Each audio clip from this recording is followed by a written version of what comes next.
Bread పీసెస్ని ఇలా cut చేసుకొని ఆయిల్లో వేయించుకోవాలి. తర్వాత ప్లేట్లోకి సర్వ్ చేసుకోవాలి. తర్వాత నెయ్యిలో బాదం జీడిపప్పు వేయించుకోవాలి. తర్వాత ఒక గ్లాస్ షుగర్కి 2 గ్లాసుల వాటర్ యాడ్ చేసుకోవాలి.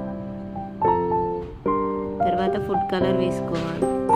మీ దగ్గర లేకుండా స్కిప్ చేసుకోవచ్చు. తర్వాత ఇలాచీ వేసుకోవాలి.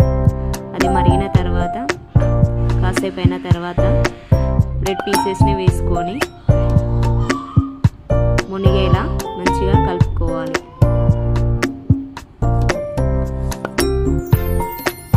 వాటిని మొత్తం మునిగేలా కలుపుకోవాలి.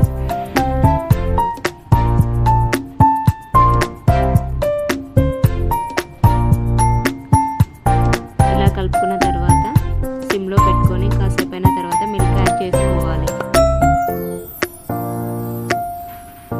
ఒక 5 to 10 minutes సిమ్లో పెట్టుకొని కుక్ చేసుకోవాలి. తర్వాత జీడిపప్పు బాదం వేసుకొని కలుపుకోవాలి. ఒక 5 minutes కుక్ చేసుకోవాలి సిమ్లో పెట్టుకొని. మన రుచికరమైన డబుల్ కా మీఠా రెడీ. చూసారా ఫ్రెండ్స్?